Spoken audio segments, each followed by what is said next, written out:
อันนั้นไม่ไรอ่ะ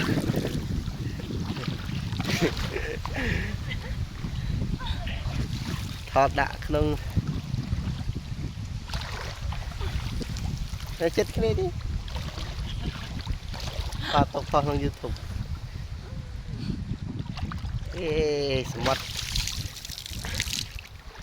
มีวันเมาน่ะ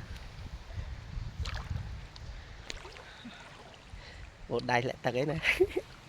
แต่ไงนะ ก็ปลาเราจะไป ไปชมมาแล้วเฮ้ย